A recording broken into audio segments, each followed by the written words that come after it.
you see what Live Nation has done to the music industry? It's crazy to me to see comedians like Flex and we're getting Live Nation deals now. Live Nation is destroying even further the whole artistry of it. Hearing Patrice talk about his honest experiences in the game. Bernie, Carlin Pryor, Dick Gregory, Red Fox. Are you starting to get the picture?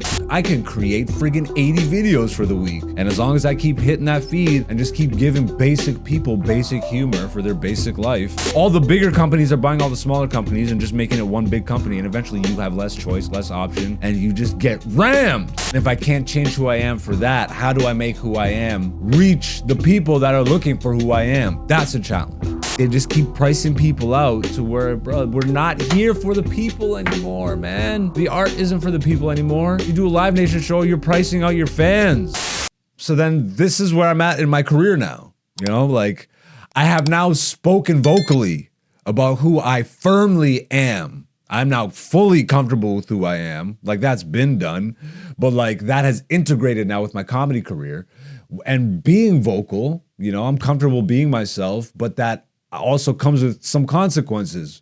When you speak your mind, there's a reason people in the mainstream don't speak their mind, because that doesn't sell toilet paper commercials when you speak your mind. When you're the type of person that says F corporates, like F the corporate life, and like corporations aren't gonna run and beat at your door and be like, can we give you sponsored money? No, that's not how it works. That's not how it works when you've been invited to corporate festivals and then you start speaking out against or speaking up like about your experiences and how inauthentic and fake and phony the whole thing of it is. Hoping, let's scratch that. Not hoping. I'm literally just here week to week talking with my homie. There is no hoping. I'm not trying to, but I do know the impact that this type of conversation has had on my life and my career. We talk about it all the time. I talked about it on last week's episode. Hearing Patrice talk about his honest experiences in the game. Bernie. Carlin is over there on the other side, who you're not going to see because I only got one camera angle this week. Prior, like Dick Gregory, Red Fox. All these people around me. Are you starting to get the picture of the people that have influenced me growing up and have really put me on game? I'm so grateful that there have been voices bold enough to actually tell you what they've really experienced. And it's not even about, I'm not trying to be a martyr or I don't like, I would still do these festivals if they were cool with me. Nigga, I'm not anti-festival or all this shit, but it's like, I can't change who I am. And if I can't change who I am for that, how do I make who I am reach the people that are looking for who I am? That's a challenge. And bro, when you go at it this hard, when you're this passionate about it, that's why I speak so openly. I'm not crazy. I'm not the only one saying these things, that the algorithms are not for us. It's so much harder. Dude, like I get why. I don't even want to say my homies or whatever, like people in my direct, any comedian or any artist would prefer to just go the social media TikTok influencer style of sketch humor. Let me build up an online audience by doing the bare minimum in terms of like, this is just basic humor. Nothing really that I actually got in to do, but it'll build an audience because I can create friggin' 80 videos for the week. And as long as I keep hitting that feed and just keep giving basic people basic humor for their basic life, guess what? There's a lot of money in keeping people basic. That's literally how the world gets as shitty as it gets. Because the people that are smart enough with the money and the capital and the technology and the know-how. You know what's also weird to me is that none of these things got built without us. Like I went to school with really smart people. I'm not saying I'm one of those IT people, but like they were in school when I was in school. They're in school right now. Like how come they always go?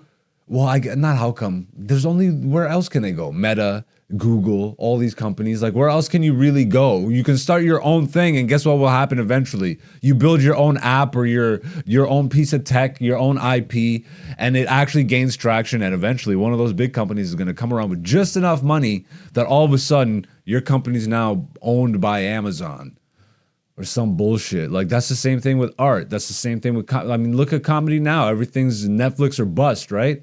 How crazy is that? That people don't even look at, like, you're not successful unless you've touched Netflix. But that's actually how it always has been. Because we're fooled into thinking these credits or these established platforms. I mean, I'm sure if I was coming up in the 80s, 90s or whatever, I would have been trying to get a sitcom on TV because that's what that was. But I believe in myself so effing much. I see the results.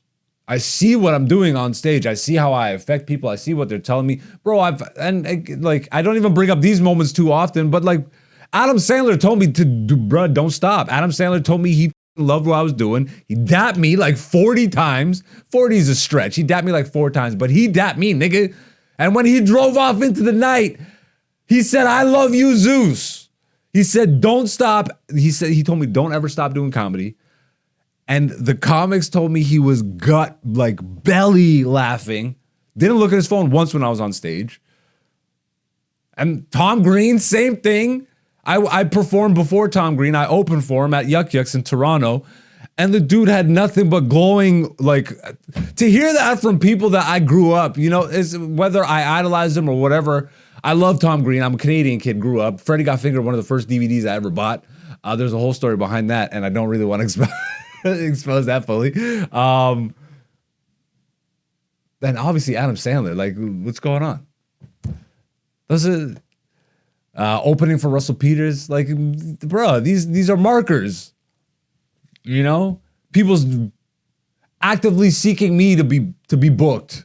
I'm having to do less of, like, again, I'm not at the bigger scale of things. So I'm sure I need an agent, but that's when you start going into the States. And that's like the next evolutionary step. But that's a whole other hurdle. So there is a benefit to building an audience, especially now, because realistically, and we've said this on the podcast before, me and Dante and other comics scream this up and down. If you're a comedian not in America, the whole goal is to get to America because that's really the only place you can kind of have a career in comedy. And what's hardest to absorb or figure out or come to terms with is that it really is actually better for you to get there as soon as possible, even if you're brand new. Because it doesn't matter what stage of the game you're at by the time you get there, you're starting over regardless. Especially if you go to a hub like New York or LA. Austin maybe less so now, but it's becoming a place where that's gonna also become impossible unless you know people, you know, which it kind of already is a place like that.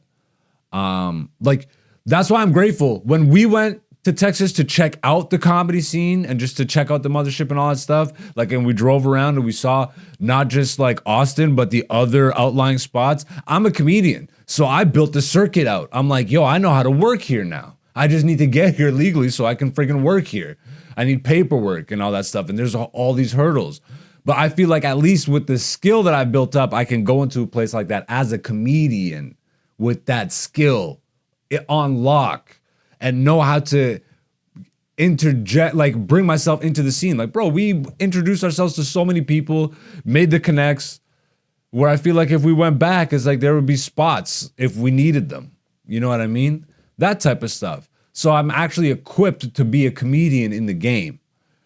I'm not, but at the same time, I do want to fill theaters. Of course I do. There's a quicker route now, the Live Nation route, right?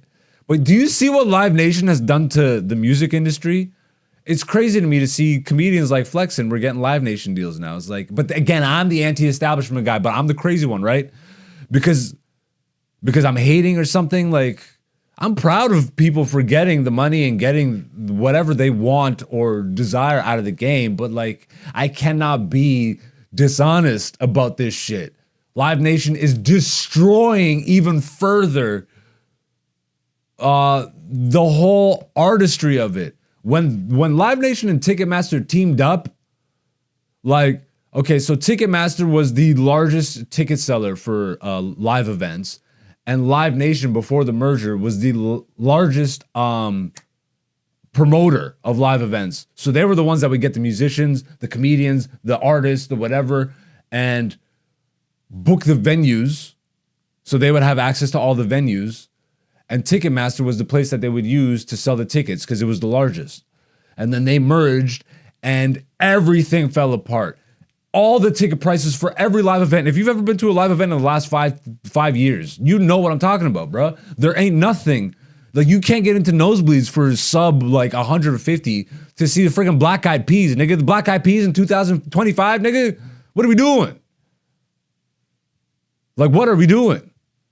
But that's, hello, it's about money, right? And then the goal becomes, oh, I gotta get a Live Nation tour. Oh, I gotta get a Netflix special because now that's the big thing. That's the big player. But these big players are putting a big ram in ya. Dodge Ram just in ya.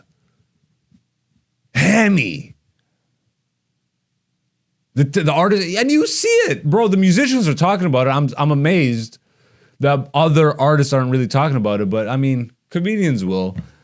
Mostly Live Nation has been with large scale comedians, but I see them trickling down now. And again, this isn't about a hate thing, bro. If you're getting a Live Nation thing and you see this, well, congrats, much love to you. But what they are doing to the actual craft for the sake of money is what we're seeing happening to everything, right? Everything is conglomerate. It's conglomerate time. Conglomerate time. All the bigger companies are buying all the smaller companies and just making it one big company. And eventually you have less choice, less option, and you just get rammed. I like when we did the UFC video last week, I won't talk sports, don't worry. But just in terms of ticket pricing, UFC and WWE were bought and turned into one big fucking sports conglomerate company named TKO. And ever since that, I have not been to a live WWE event since. Or UFC, but that's been forever since I've been to them. But their ticket prices are astronomical. And sure, the product is really fun and enjoyable. But when you start talking about like $500 for nosebleed seats, you're stupid, bro. We're talking about John Cena. Nigga, I'm in my 30s. Shut the fuck up. I'll watch it on TV. What's wrong with you? But they don't care about me. Yo, they do not care about that because there's somebody gonna pay that $500. And they just keep pricing people out to where, bro, we're not here for the people anymore, man. The art isn't for the people anymore. You do a Live Nation show, you're pricing out your fans. But you can't book the theater independently because those buildings are now owned by Live Nation and Ticketmaster and all that. A lot of the big venues, you have to go through them if you want in. Is that not monopolies? I don't know, bro. Am I really the crazy one? Because I really care about the artistry of it. Because I actually care about making sure the audience gets maximum dollar. You know, and you know what? That's not to say that the Live Nation shows and stuff, yo, there's tons of funny comedians. Most of them are really hilarious. Most. But I don't know. It changes the way you come up, right? It changes the way you approach showbiz. It changes even your desire for getting in. You're not like I keep saying, bro, a lot of these people aren't in it because they love the game of comedy. They love the craft of comedy because they want to be the best comedian and not understanding that you become the best. You become the best of anything in the thing that you're in that field. If you become the best, eventually word spreads, people see you. But if there's just an influx like cockroaches, like everybody's flooding in, and most of those people don't actually care about the craft. They're just trying to extract dollars because they see that comedy's the biggest it's ever been, or whatever, or a springboard to movies, or a springboard to a clout, or whatever, or a social media, or it's not, bro. You know how many people? This is why I'm also kind of like a stickler now about actually let's differentiate like stage comedy from everything else. Let's put things in their categories. let's LGBTQ the out of comedy now. Comedy is like, let's say stand-up comedy. And then, you know, you're friggin', if you're more into the sketch stuff, which has always been, but like what social media has done is kind of muddied the waters, right? People just call themselves comedians, but all they do is make sketches. And then other people who don't know are like that. This is a comedian now. This is comedian. Not realizing that a comedian is like, you know, bro, get into a club and really see a comedian. What you're talking about is mush. You're talking about scroll. This is a scroll funny. I don't even like, what do we even call them, bro? They're friggin' lames. They're basics. But I'm the crazy one, right? Hey, it's Hen Dog. Black Zeus, the podcast, season 6. Featuring Black Zeus and Dante. AKA Black Zeus on YouTube, Patreon, and Instagram.